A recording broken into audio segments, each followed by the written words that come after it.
Walang pinoprotektahan, walang kasinungalingan, serbisyong totoo lang. Saksihan! Ilang lugar sa Cagayan at Ilocos Norte hinagupit ng bagyong Dindo. Mga nakatira malapit sa baybayin, mahigpit daw babantayan ang mga alon. Bagyong Dindo naglandfall na sa Batanes Group of Islands. Update sa galaw ng bagyo, alamin mula sa Weather Central at Pag-asa. Ginang at kanyang dalawang anak nailibing ng buhay matapos matabunan ng buhangin na bumuhos mula sa tumagilid na truck. Exclusive. Kasambahay pinlansya raw sa mukha ng kanyang amo na may meligrong mabulag dahil sa pananakit. Isa pang exclusive. Pagtangay ng bakal ng mga menor de edad sa sarado ng videoke bar sa Pasig huli sa CCTV. Senador Coco Pimentel tumiwalag na sa United Nationalist Alliance. Payag kayang magpaampon sa ibang partido? At sa Barangay Saksi, tampok ang masasarap na putahing Pilipino na next big thing daw sa international cuisine.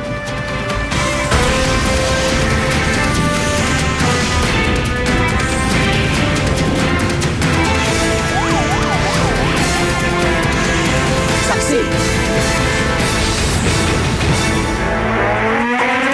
Buong pwersa nakatutok ang inyong Liga ng Katotohanan para ihatid sa inyong pinakasariwang balita ukol sa bagyong Dindo.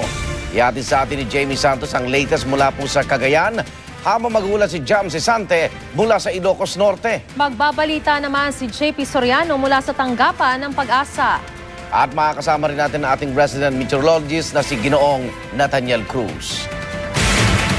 Mga kapuso, tumama na sa lupa sa bahagi po ng extreme northern Luzon ang bagyong Dindo. Alamin natin ang sitwasyon sa probinsya ng Cagayan at live mula sa bayan ng Santa Ana, saksi si Jamie Santos. Jamie?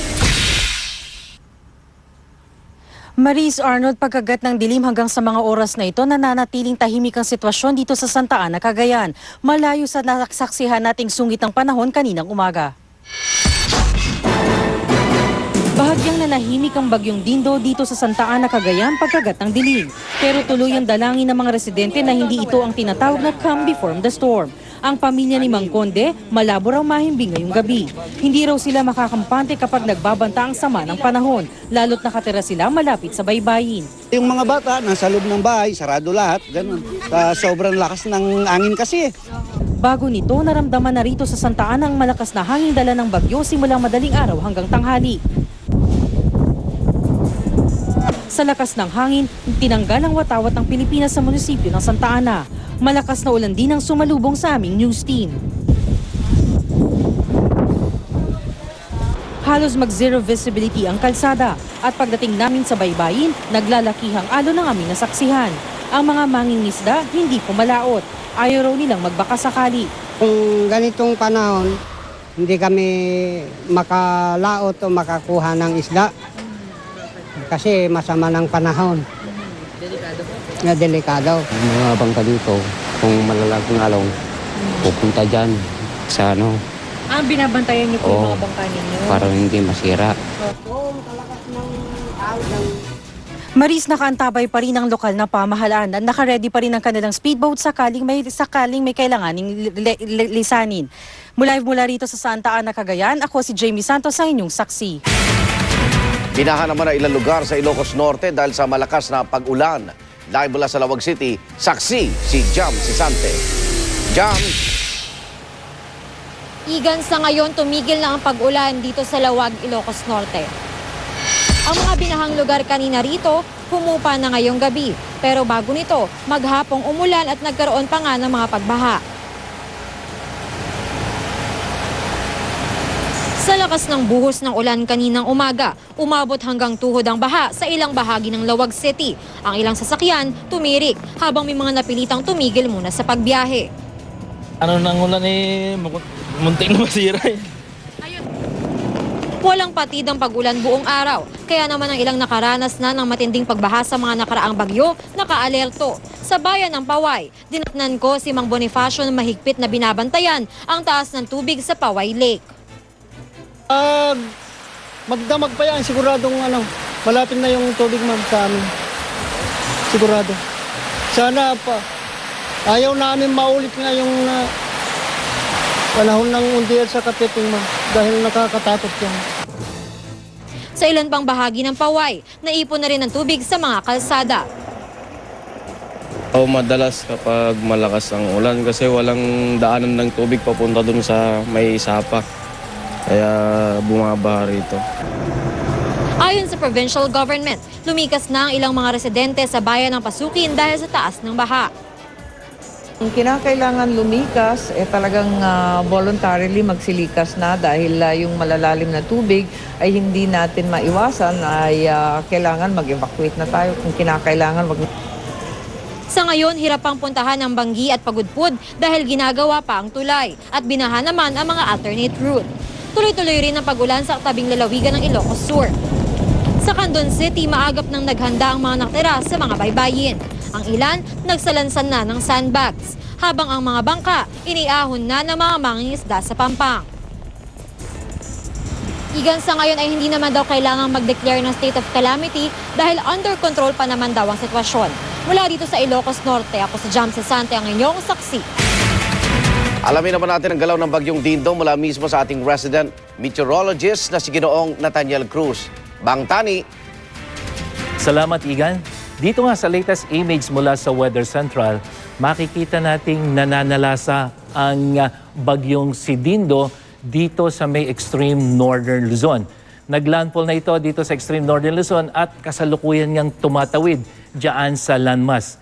Bukas ay inaasahang lalabas na ito sa Philippine Area of Responsibility patungo nga dito sa southern China. Pansinin ninyo ang lawak ng bagyo.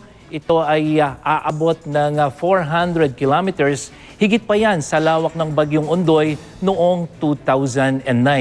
At bukod sa malawak ang bagyong Dindo ay pinapalakas nito ang hanging habagat kaya inuulan maging ang ibang lugar. Ito yung kulay pula na tumatama dito sa may kanlurang bahagi ng Luzon. At pansinin din niyo ang ating rainfall forecast. Inaasahan na uulan maging sa kanlurang bahagi ng Luzon hanggang yan sa Kabisayaan.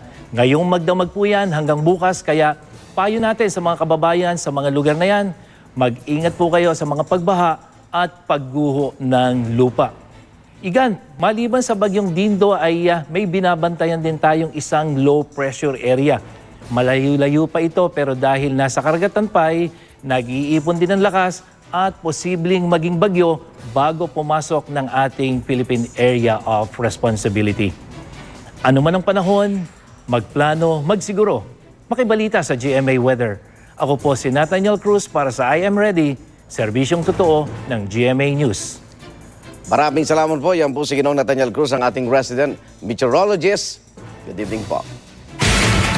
Makibalita naman tayo sa pag-asa kaunay ng bagyong Dindo at naroon live ang ating saksing si JP Soriano. JP. Maris, bandang alas 6 o alas 7 ng gabi na maglandfall ang bagyong Dindo sa bahaging hilaga ng Luzon at sa ngayon, wala na nga lugar sa bansa ang nasa ilalim ng signal number 2.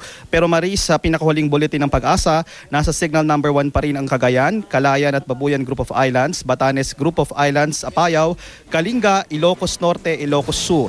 Signal number 1 din sa Abra, Mountain Province, Ifugao, Benguet, La Union at Pangasinan. Sa latest monitoring din ng pag-asa sa huling-huling namataan ng bagyong Dindo sa layong 10 kilometro, hilagang kanluran ng Lawag. Kumikilos ito pakanluran, hilagang kanluran sa bilis na 19 na kilometro kada oras. Taglay nito Maris ang lakas na hangin aabot sa 75 kilometro kada oras at bugso ng hangin aabot sa 70 kilometro kada oras. Ayon sa pag-asa Maris, naglandfall ang bagyo sa Calayan Group of Islands between 6 and 7 p.m. Bukas daw inaasahang lalabas na ng Philippine Area of Responsibility si Dindo at posibleng tumama ito papuntang southern China habang lumalakas pa. Dahil sa pinagsamang epekto ng wind convergence, pinaikting na hanging habagat ng bagyong Dindo, naging maulan sa ilang bahagi ng Metro Manila ngayon maghapon Maris. Gaya na lang dito sa isang bahagi ng Quezon City, di kalayuan sa May Pag-asa. Sa bahagi naman ng Espanya sa Maynila, tumindi pa ang traffic dahil sa ulan. Nagkaroon din ng hindi rin naging naging maayos ang daan dahil nga sa pag-ulan at pero sa Hilagang Luzon, Maris, siyam na pangunahing kalsada at tulay ang hindi madaanan dahil sa pagguho o di kaya'y pagbaha. Kabilang dyan, Maris, ang ilang infrastruktura sa Cordillera, Ilocos Sur, Ilocos Norte at Cagayan. Mapanganib pa rin daw ang pagbiyahe sa mga bangka at nakataas pa rin ang gale warning. Pinag-iingat din ang mga nasa probinsyang nasa ilalim ng Signal Number 1 at sa iba pang bahagi ng Southern Luzon na mag-ingat sa posibleng pag-apaw ng mga ilog. Meron tayong binabantay na isang low pressure area. Ito nga ay nasa south ng Guam. No? At inaasahan natin kung magpapatuloy yung kanyang galaw ngayon, ay Monday morning, ito'y papasok na dito sa ating area of responsibility. No? Yung eastern boundary ng ating area of responsibility. Magiging bagyo ba siya, sir? Malaki ang chance niya maging bagyo. At dahil nga yan ang pinaka-latest na in-advise ng Pag-asa na meron pang kasunod na posibleng magkaroon ng bagyo sa Pilipinas habang hindi pa nakakalabas ang bagyong Dindo, ay labis silang pinag-iingat ang mga residenteng nakatira doon sa mga nasa ilalim ng Signal Number 1 na huwag lumabas ng kanilang bahay dahil lubha pang delikado. At live mula sa Pag-asa sa Quezon City, ako si JP Soriano, ang inyong saksi. Ang panahon sa malaking bahagi ng Catanduanes kumpara po kahapon, pero sa ilang bahagi ng probinsya, ramdam pa rin ang sama ng panahon. Mula sa Catanduanes, saksi si John Consulta. Malakas na kulog at ulan ang gumising sa mga residente sa ilang bayan dito sa Catanduanes, kabilang ang kabisera ng probinsya, ang Virac. Kasabay ng malakas na bugso ng hangin, ang kapasin-pasing paglaki ng mga alon. Kaya ang mga bangka nanatili sa pampang. Muling ipinagpaliban ng mga pangingisda ang pagpapalaot sa buong magdamag. Malakas pang alon yan. Paglabas na, yan, may painan na yan. Pagka nandun ka na, problema. Sino magkukan sa'yo? Magsasagip doon? Wala. Kahit isang bangka, wala. Utis mo na, kahit walang pira. Pero ang ilang residente, tila di alintana ang masamang panahon at nagawa pang maligo sa gitna ng malalakas na alon. Muli namang umulan dito sa Virac pasado alas 8 ng gabi, kaya dobling ingat ang mga motorista sa daan. Gayunman, hindi na ito singlakas ng pag-ulan kaninang umaga. Mula rito sa Virac, Catanduanes, ako si John Consulta, ang inyong naging saksi. Sa ibang balita, nailibing ng buhay ang isang ginang at kaniyang 2 anak matapos matabunan ng buhangin mula sa isang tumagilid na truck. Humingi na ng tawad ang driver pero iginiit niyang ang padre de pamilya na mag-iinang namatay ang nagpapasok daw sa kaniyang truck sa construction site. Saksi si Chino Gaston. Nagmamadaling hinukay ng mga rescuer ang tone-toneladang buhangin ito matapos matabunan ng barracks area sa isang construction site sa Barangay Santo Domingo, Quezon City, kung nasaan ang isang babae at 2 niyang anak. Ang ama ng mga bata, nasaksihan pa raw kung paano umangat ng unahan ng truck habang umaandar itong paahon, sabay tagilid at buhos ng kargang buhangin sa tinitirhan ng kanyang mag-iina.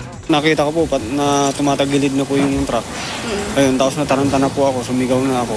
Nang sa wakas ay makuhang ginang na kinilalang si Jeneline Tabahonda, agad siyang isinugod sa ospital pero binawian din ang buhay. Maging ang 2 bata, di rin nakaligtas. Sa tanggapan ng PNP Traffic Enforcement Center sa Balintawak kung saan dinala ang truck driver na si Jerome Doctolero, lalong hindi nakapagpigil ng hinagpis si Rebadaho sa sinapit ng kanyang pamilya.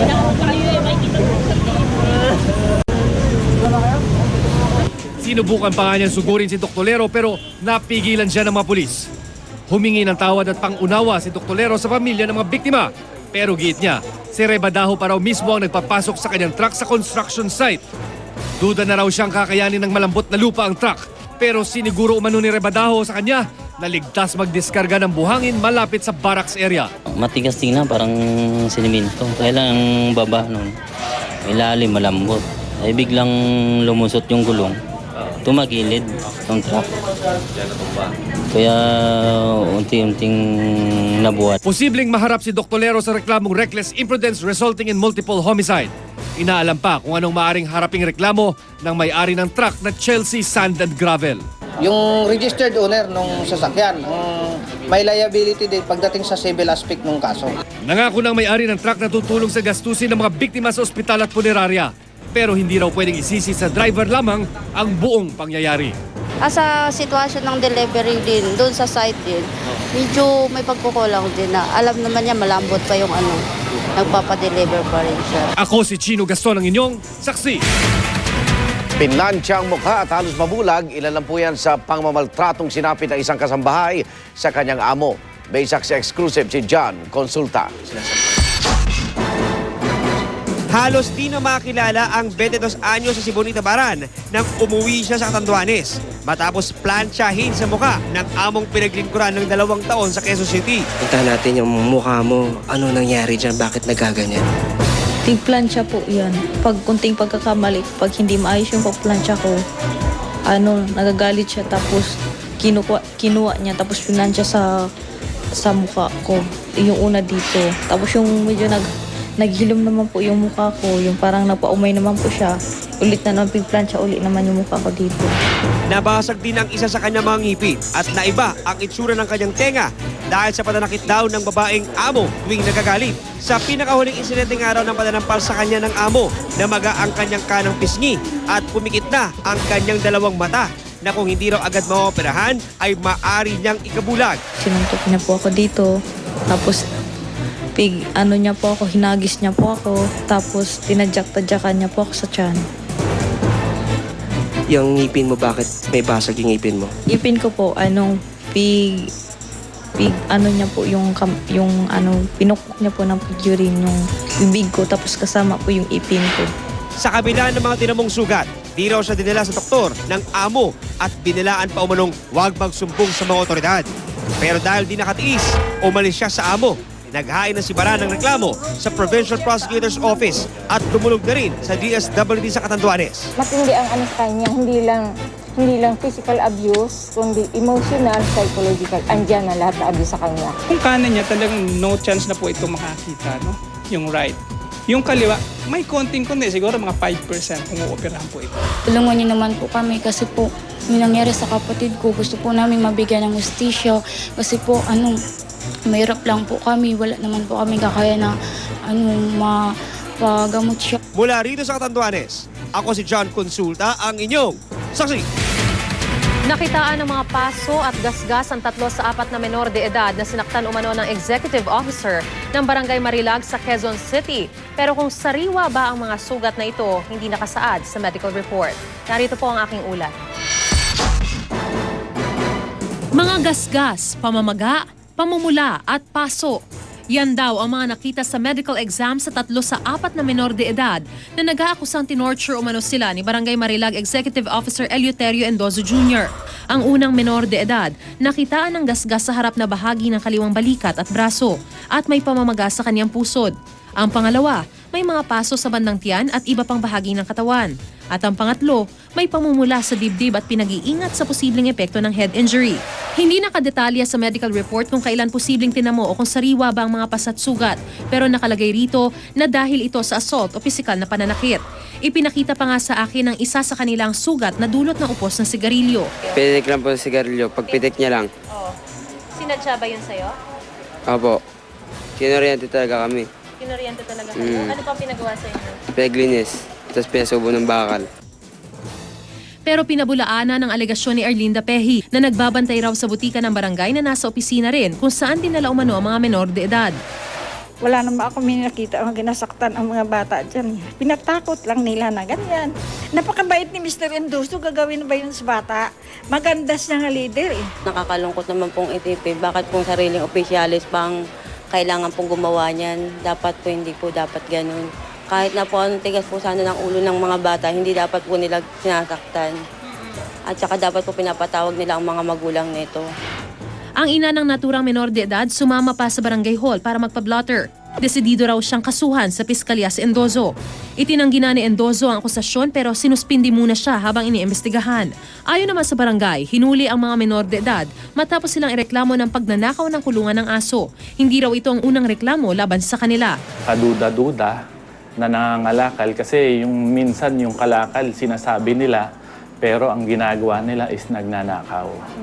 Kasi po itinuro po ng may-ari nung ninakawan nila. Hindi namin tinotolerate yung mga ganyang aksyon na saktan po ang mga bata. kahit po sila ay talagang maakusahan, no, na sila ay magnanakaw, hindi po talaga makatarungan. Yung ginawa sa kanila na pang-torture, pananakot, no, yung pagpapahiya sa kanila sa publiko. Ako si Mariz Umali, ang inyong saksi. Uli naman po sa CCTV ang pagnanakaw ng bakal na mga menor de edad mula sa isang sarado ng videoke bar sa Pasig. May saksi exclusive si Emil Sumangil. Tila karaniwang kilos lang noong una ang makikita sa umpukang ito ng ilang kabataan sa harapan ng isang nagsarang videoke bar mag-alas 2 ng madaling araw kanina. Pero maya-maya pa, makikita sa CCTV na inabot na ng isa sa mga suspect ang paa ng isang lamesang gawa sa bakal. Pagkatapos ay dinala sa kalapit na junk shop. Dalawang magkasunod na beses pang nakapaglabas ng mga kable ng kuryente at bakal ang grupo. Pero ang hindi nila alam, itinimbre na ang ginagawa nila sa City Ordnance Police. Parang nakakita ng multo at kumaripas ng takbo ang mga kabataan nang makita ang mga pulis. 4 sa kanila nakatakas, kabilang na ang isa pang minor de edad na unang nakapasok sa bar at nag-aabot ng mga bakal sa mga kasama sa labas. Pero ang isa, mistulang nakipagpatintero pa sa mga humabol na pulis bago naibigay sa kustodiyan ng DSWD. Ayon sa mga residente, dati na raw nabibiktima ang mga ito sa mga establishmento sa lugar. Pangalawa, hindi nila ito nabuksan, dito naman dumaan. Diyan sa butas na yan? Sa butas ng bata siguro ang pinapasok dito. At sa palagay nyo? Sa palagay ko talagang bata kasi itong laki ito, hindi naman papasok dito. Ang mga bagong kuwang bakal, na-recover din ng mga otoridad sa binentahang junk shop na iniimbestigan din kung kasabwat pa ng mga bata. Wala pang reaksyon ang may-ari ng junk shop. Emil Sumangil ang inyo. Saksi. Saksihan mamaya. Senador Coco Pimentel handa na nga bang magpaampon sa ibang partido matapos kumala sa United Nationalist Alliance o UNA? Sa barangay Saksi, tampok ang masasarap na pagkain Pilipino na next big thing daw sa international cuisine. At ang latest po sa lagay ni Comedy King Dolphy, alamin. Huwag bibitiw. Sama-sama pa rin tayo magiging saksi.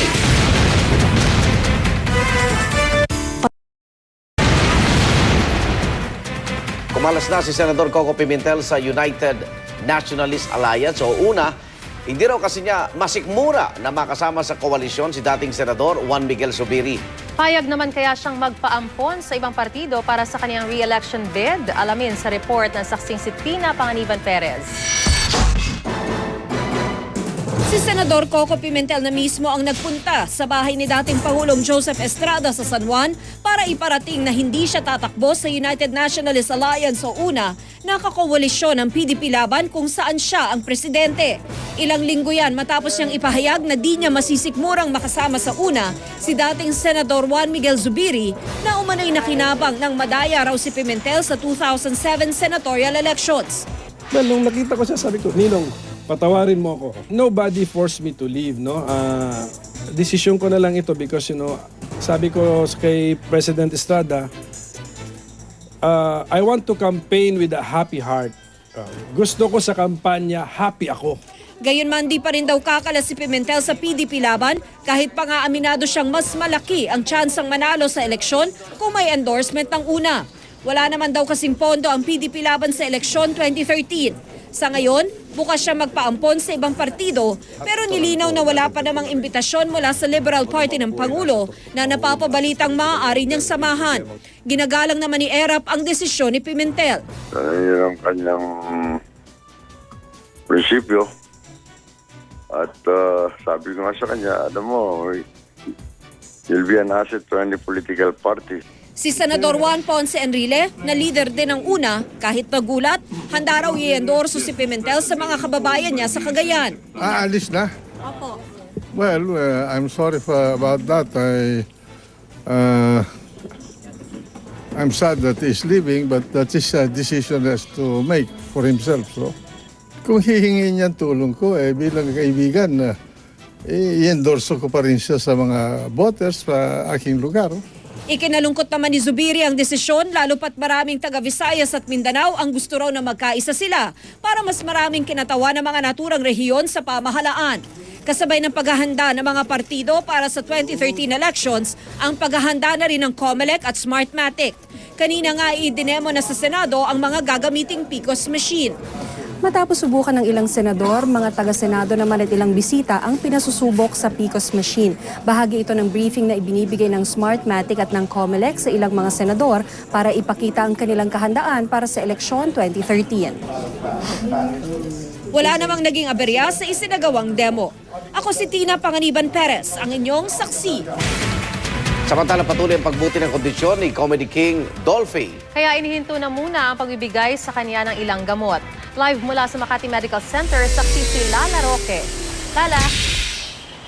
Igan Maris, bagaman nanatili nga sa ICU, ay patuloy namang nagpapakita ng magandang kondisyon ang Comedy King na si Dolphy.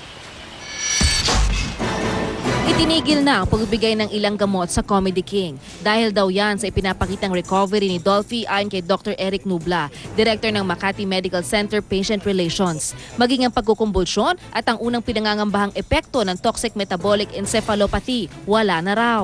Metabolic encephalopathy, a condition which was mentioned previously, has been ruled out, and simply because he is more lucid and the mini seizures that he used to experience have also stopped completely.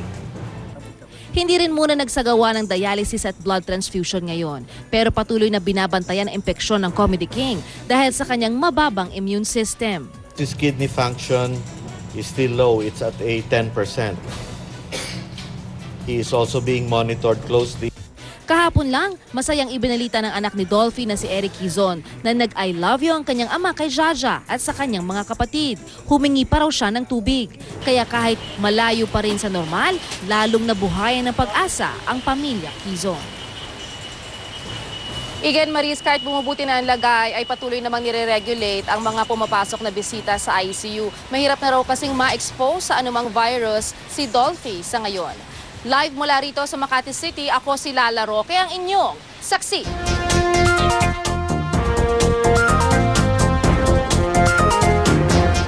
Mga Igan, alam nyo bang isang international food critic ang nagsabing sunod daw na sisikat sa world cuisine ang mga pagkaing Pinoy. Kaya sa pagdayo ng barangay saksi sa Barangay Dolores sa Pampanga, tinanong namin ang ilang residente kung ano ang kani-kanilang paboritong putahing Pinoy. Saksi sa Trisha Zafra. Amoy pa lang, pati nga kulay, at lalo naman sa lasa. Sino ba naman ang di gaganahan sa sarap ng pagkaing Pinoy? At ang latest fan, ang international food critic na si Andrew Zimmern. Sabi niya sa panayam sa kanya ng website ng US morning show na Today, ang pagkaing Pilipino raw ang next big thing sa international cuisine. Ayon sa mga food expert, ang di matatawarang sarap ng ating mga pagkain dahil daw sa magkahalong impluensya ng Chinese, Malay at Spanish cuisine. Pag pinagsama-sama mo yung tatlo na yun, it creates a very wonderful Philippine cuisine that is very unique at saka halo-halo. May bold flavors, may subtle flavors, at saka meron siyang particular na nagbe-blend yung alat, tamis, at asin. Hitik sa sangkap at nag-uumapaw sa lasa ang pagkain Pinoy gaya na makikita natin dito sa putahing iluluto natin na pinangat na tilapia. Ma'am, ano po ba ang mga sangkap at pampalasang gagamitin natin para sa ating putahe? Una is water. Ito po ay pampaasin. Pampaasin. Kamyas. Kamyas. Tapos po, yung kamatis and sibuyas.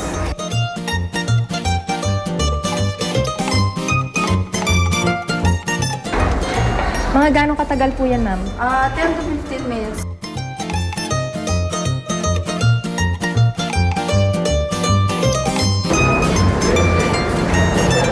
Dito sa Pampanga na kilala sa masasarap na lutong Pilipino, kanya-kanyang paborito ang mga nakausap kong nanananghalian sa isang kalendarya sa Barangay Dolores sa San Fernando. Kare-kare. Adobo. Sinigang sa bayabas na ano yung kinakain ko ito. Yung bangus. Sisling-sisig at saka kalderetang kambing. Filipino food is exotic eh. Yun dito mo lang siya makikita talaga sa Pilipinas. It's very unique. Gaya niyan, makita mo yung sisig, di ba? So all the parts of the pig, wala ka talagang itatapon, lahat nagagamit. Sa ngayon, hindi pa sikat ng ibang Asian cuisine ang Filipino food, pero ang fearless forecast ni Zimmern, di raw malayong mangyari. Para ma-elevate to the global scene is ibahin yung presentation ng pagkain natin. Pag sinabi kong presentation, yung gawing mas interesting. Para sa Barangay Saksi, Montana, Trisha Zafra, nag-uula. Dito ma. Oo nga eh. Gusto Kung ko na- ng adobo. Kung nasa ng balita, ikaw ang liga ng katotohanan, magkasama sa pagbabalitang walang kinikilingan. Walang pinoprotektahan, walang kasinungalingan, serbisyong totoo po lamang. Sa ngalan ni Vicky Morales, ako po si Mariz Umali. Ako naman, Ano Glavio, susunod na ang rescue. Hanggang bukas, sama-sama tayong magiging saksi